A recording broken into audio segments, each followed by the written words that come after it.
राधे राधे दोस्तों, आप सबका स्वागत है आज की इस पारिवारिक कहानी में। तो आइए कहानी शुरू करते हैं अब। आज मनोज जी के दोस्त का परिवार डिनर पर आमंत्रित था। बहू गौरी से मिलने वो आ रहे थे। काफी सालों पहले वो बेंगलोर शिफ्ट हो गए थे और कुछ दिनों के लिए वापस इस शहर आए हैं। इसलिए सास वृंदा जी खुद अपनी देख रेख में बहू से सारी तैयारी करवा रही थी। अभी 3 महीने पहले ही गौरी इस घर की बहू बनी है। थोड़ी देर बाद मेहमान घर आ गए। गौरी ने उनका बहुत अच्छे से स्वागत किया। चाय पानी के बाद उन लोगों ने गौरी के हाथ में अपना लाया हुआ तोहफा रखा। आखिर वो लोग उससे पहली बार मिल रहे थे।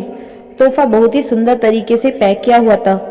गौरी ने तोहफा ले जाकर अपने कमरे में रख दिया।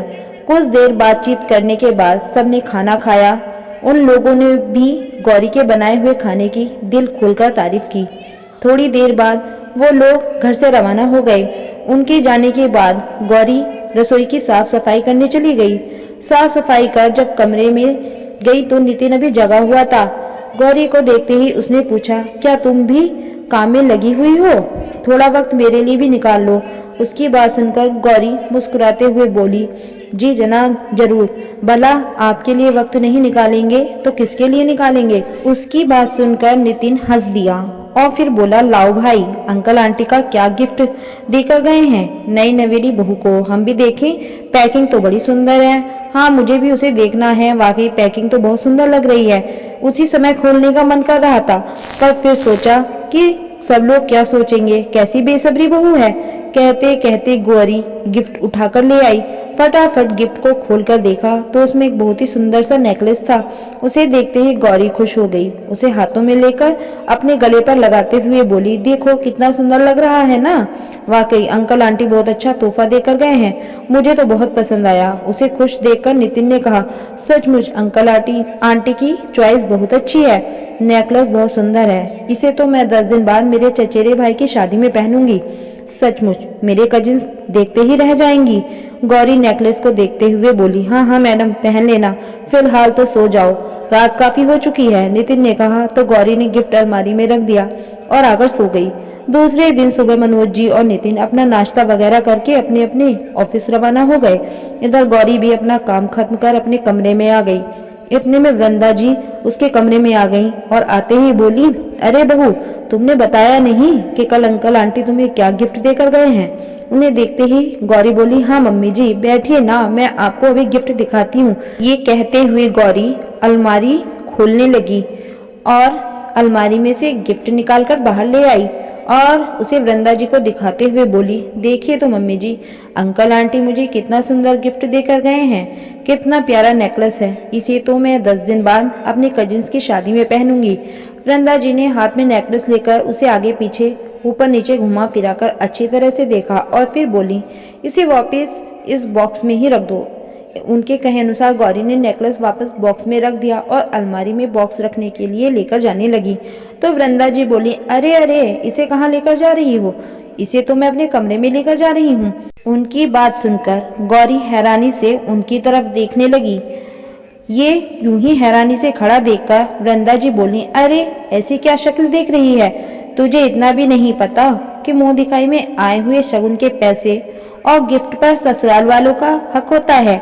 ये तो हमारा व्यवहार था जिसके कारण तुझे गिफ्ट मिल रहे हैं। पिछले 3 महीने से मैं इंतजार कर रही हूँ कि तू अपने आप ही मुझे लाकर दे दे, लेकिन ये संस्कार तो तेरे मम्मी पापा ने तुझे सिखाए ही नहीं है शायद, इसलिए सास होने के नाते मुझे अब बोलना ही पड़ा। वृंदा जी की बात सुनकर गौरी चौंक गई।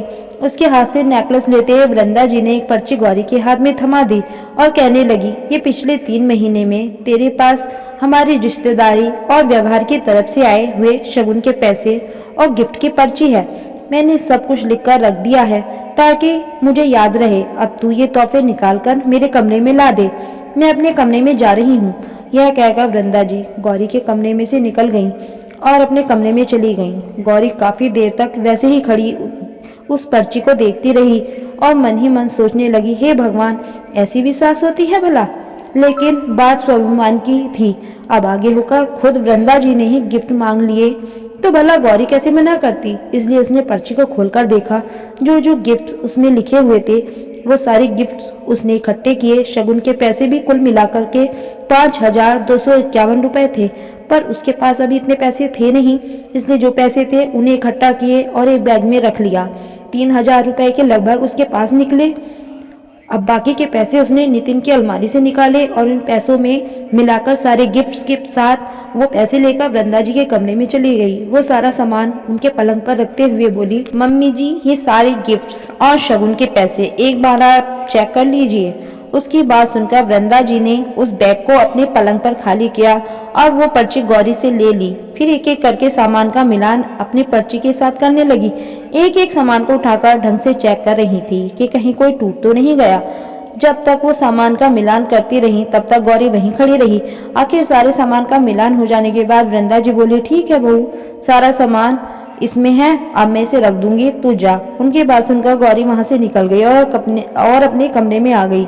शाम को जब नितिन आया तो उसने उसे बता दिया कि उसने कुछ पैसे उसकी अलमारी से निकाले थे। उसकी बात सुनकर नितिन बोला, तो मैडम आज कहाँ घूमने गई थी आप और क्या शॉपिंग करके लाई हो, बताओ तो सही। उसकी बात सुनकर गौरी उसकी तरफ देखते हुए बोली, कहीं गई नहीं थी, बल्कि मम्मी जी को बाकी के पैसे देने के लिए चाहिए थे। उनकी बात सुनकर नितिन हैरान होते हुए बोला, मम्मी को बाकी के पैसे क्या मतलब है? कौन से बाकी के पैसे?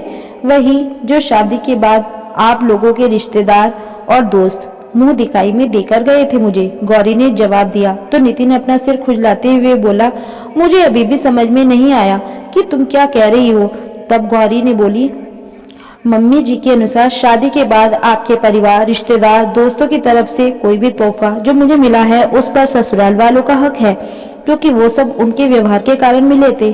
तो आज उन्होंने सारे तोहफे और शगुन के सारे पैसे मांगे थे, जिसकी उन्होंने मुझे लिस्ट बना कर दी थी।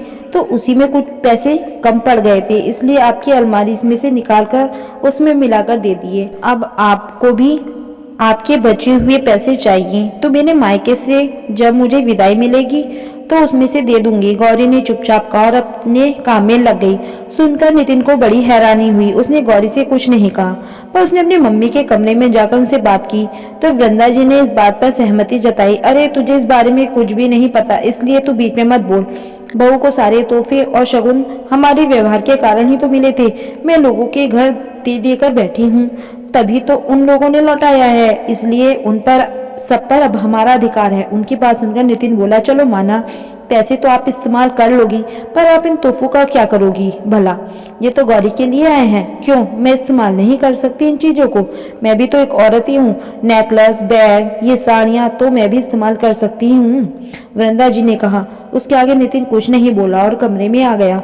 जानता था कि वृंदा जी नहीं समझेंगी। खैर 10 दिन बाद गौरी को अपने कजिन की शादी में जाना था। उसने एक दिन पहले नितिन ने उसे अपनी तरफ से शॉपिंग करवा दी। ज्यादा कुछ खरीदारी तो करनी नहीं थी, क्योंकि 3 महीने पहले ही शादी हुई थी। सब सामान नया था, लेकिन जब उसको दूसरे दिन शादी में रवाना होना था तो गौरी को तैयार होकर बाहर आ गई, लेकिन नितिन काफी देर तक बाहर नहीं आया। ये देखकर वृंदा जी बोली, बहू नितिन कहाँ है? उसे इतनी देर क्यों लग रही है? टाइम से जाएंगे तो ही तो टाइम से वापस आएंगे। पता नहीं मम्मी जी, तैयार तो हो चुके हैं, अभी तक बाहर क्यों नहीं आए? गौरी ने कमरे की तरफ देखते हुए कहा। तो यहाँ खड़ी खड़ी क्या देख रही है? देर हो रही है, जाओ उसे बुलाकर लाओ। जी मम्मी जी कहकर गौरी कमरे की तरफ जाने लगी। इतने में नितिन बाहर आया। उसके हाथ में एक बैग था। उस बैग को देखकर वृंदा जी बोली, नितिन हम तो अभी जाएंगे और 3-4 घंटे बाद वापस भी आ जाएंगे, फिर तू ये बैग क्यों लेकर जा रहा है? उनकी बात सुनकर नितिन मुस्कुराया और बोला, मम्मी इसमें कुछ जरूरी सामान है जो मेरे ससुराल को मुझे लौटाना है। उसकी बात सुनकर मनीष जी बोले, ऐसा क्या सामान है जो ससुराल वालों को लौटा रहा है? नितिन ने उनकी तरफ देखते हुए कहा, पापा इसमें कुछ गिफ्ट्स हैं जो मुझे शादी के बाद मिले हैं, और कैश भी रख लिया है जो मैं उन्हें लौटा कर आऊँगा। उसकी बात सुनकर वृंदा जी को गुस्सा तो बहुत आया। वो समझ गई कि अब नितिन ये सब जानबूझकर कर रहा है, लेकिन मनीष जी के सामने थे इसलिए कुछ बोल नहीं पाई। लेकिन इधर मनीष जी हैरान होते हुए बोले, ऐसे कौन से गिफ्ट्स हैं जो ससुराल वालों को लौटा रहा है? और गिफ्ट्स भी कभी लौटाए जाते हैं क्या? किसने अकल दे दी तुझे? मम्मी ने कहा है कि शादी के बाद बहू को जो गिफ्ट्स और शगुन मिलते हैं उस पर ससुराल वालों का हक होता है, क्योंकि ये उनके व्यवहार के कारण मिले हैं। तो मुझे भी शादी के बाद जो गिफ्ट्स और शगुन के पैसे मिले हैं उस पर भी तो मेरे ससुराल वालों का हक है। आखिर ये सब उनके व्यवहार के कारण जो मुझे मिला है। आपकी बहू ने तो सारे गिफ्ट्स और शगुन लौटा दिए, पर मेरी भी तो जिम्मेदारी है, इसलिए सोचा कि अब जब जा ही रहा हूँ तो सामान भी लौटाऊंगा। और उनकी बात सुनकर मनीष जी ने वृंदा जी की तरफ देखा तो वो नजरें चुरा रही थी। मनीष जी ज्यादा कुछ नहीं बोले, बस इतना ही कहा, वृंदा थोड़ी सी समझदारी तुम भी दिखाओ। इन छोटे छोटे सामान के पीछे अपना भविष्य खराब मत करो। बहू का सामान बहू के पास होना चाहिए, इसके आगे मैं कुछ नहीं सुनना चाहता। आखिर वृंदा जी कुछ कह नहीं पाई, पर शादी से लौटने के बाद गौरी को उसका सामान वापस दे दिया गया। तो दोस्तों, आपको आज की ये पारिवारिक कहानी कैसी लगी? अगर ये कहानी आपको पसंद आई हो तो वीडियो को लाइक करें, शेयर करें और लाइक करना ना भूलें। फिर आपको मिलते हैं एक नई कहानी के साथ। तब तक अपना और अपनों का रखिए ध्यान। धन्यवाद।